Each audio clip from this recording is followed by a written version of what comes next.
Japan, a country of cherry blossoms, high-tech innovation, anime, and the world's most polite individuals. It all sounds too good to be true, doesn't it? A place where things operate with ease, as in a finely oiled machine, where crime does not exist at all, and where food is so divine your taste buds sing. But what if I told you that this facade hides some shocking realities in Japan? If you believe Japan is paradise, well, think twice. Because today, we're going to get into the tough realities of Japanese life nobody ever discusses. From insane work culture to utter social isolation, and even legislation that may make you wonder about your personal freedom. This is why life in Japan isn't as utopian as you imagine. Japan has a culture of being hardworking, but did you know that it's so extreme that there is a word for dying from working too much? It's karoshi, and it's actually a serious issue. If this is what you believe is right, yes, it is. Japanese people actually work themselves to death. The typical Japanese worker puts in longer hours than nearly everywhere else on Earth. Staying late is mandatory, and being unwilling to do so can get you labeled as disloyal to the company. And let's see, most of that overtime is uncompensated. Imagine this. You arrive at 8 a.m., take a 30-minute lunch break, and even when the clock is at 6 p.m., guess what? You can't go home. Your boss and coworkers are still putting in hours, so you're supposed to stick around too. 10 p.m. comes along, and you're finally released. Or so you think. The moment you walk in the door, you flop into bed, only to do it all again the next day. And what happens if you protest? Let's just say that Japan isn't as keen on worker rights as the West. If you refuse the pressure to work, you'll be accused of laziness and unreliability. It's little wonder that karoshi kills thousands each year.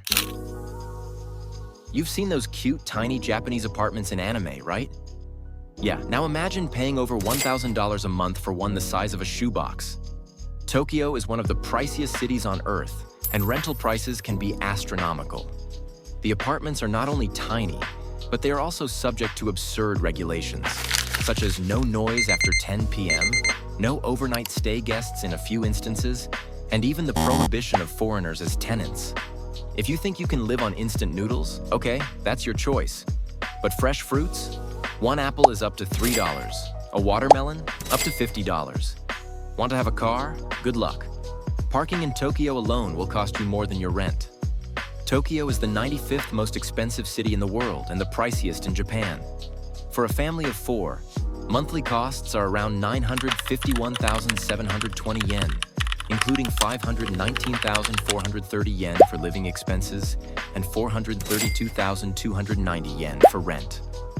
A single person's cost of living in Tokyo is about 318,407 yen, with 145,735 yen for living expenses and 172,672 yen for rent. So unless you're making a very high salary, be prepared to go through your savings quicker than you can say, sumimasen. You'll always be an outsider.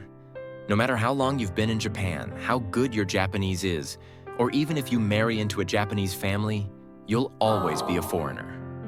The idea of being completely accepted in Japan is complicated. In contrast to nations such as the US or Canada, where immigrants can become citizens and become part of society, Japan has a strong us versus them culture. Foreigners, or gaijin, often face subtle but persistent discrimination. Some landlords won't rent to foreigners. Some companies prefer not to hire non-Japanese workers.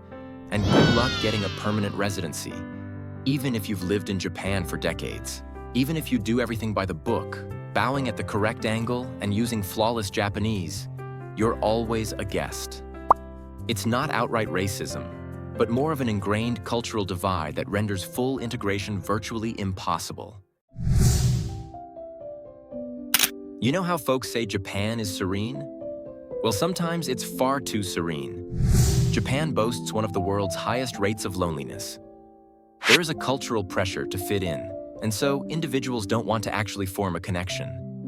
And foreigners? Friend-making in Japan can seem close to impossible. Most Japanese remain with the friends they've known since childhood. And since they work so long, there's not much time to socialize. That's why Japan has a whole industry based on combating loneliness, from rent-a-friend companies to host clubs where you pay to have someone to talk to. And interestingly, Japan's loneliness epidemic is so bad that elderly women are committing crimes to find friends and healthcare in prison. Oh, and don't even get me started on the hikikomori phenomenon. There are over 1 million people in Japan who have locked themselves away in their rooms, refusing to leave their homes for years. Why? Because the pressure to fit into Japanese society can be so overwhelming that some people just shut down completely. If you imagine dating in Japan to be all cherry blossom strolls and adorable confessions of love, I've got some disappointing news for you.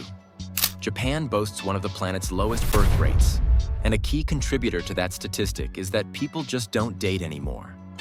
Actually, according to surveys, almost half of Japanese young adults have never been in a relationship, and more than a few aren't even interested in being in a relationship. Dating for foreigners can be even more of a task. Most Japanese are not comfortable dating someone from another culture, and relationship gender roles are very conservative. Men are supposed to be strong providers, and women are supposed to be weak and submissive. And if you're a foreign woman in Japan, dating can feel next to impossible, since many Japanese men prefer local women. On the flip side, foreign men often find themselves attracting attention for the wrong reasons. Some women are interested just because they're foreign, not because they're actually interested in them as a person. Think Japan is a free country? Think again, because the social norms in Japan are fierce, and violating them, even unintentionally, will earn you some serious side-eye. No eating on the go, no loud talking on the train, no tipping at restaurants, no nose blowing in public, no direct eye contact, no tattoos in most public areas due to Yakuza affiliations. And don't even get caught thinking about committing a crime. Japan's got a 99% conviction rate, so if you do get arrested, even for something minor, you're basically done. Oh my God. Japan may be lovely, but it's also one of the most disaster-ridden locations on the planet. Earthquakes, tsunamis, typhoons, life in Japan is about always being ready for the next disaster. There are earthquake drills at regular intervals, and citizens never fail to keep emergency kits close to the front door. And Fukushima, of course. Yes, Japan's nuclear meltdown of 2011, still haunting us to this day. Japan is an amazing nation with a distinct culture, breathtaking landscapes, and among the finest cuisine on the planet. But it's far from perfect. The crazy work culture, high cost of living, radical social isolation, challenging dating environment, strict rules, and perpetual threat of natural disasters make it one of the most challenging places to live long-term. If you believe being in Japan will be like having an anime dream come true, forget it. The truth? It's a nation that necessitates complete conformity. And even after that, you'll never fit in. Then do not bring your luggage without first asking yourself, are you actually prepared to see authentic Japan? Keep thinking and let us know your thoughts in the comments, and don't forget to subscribe for more travel guides ahead.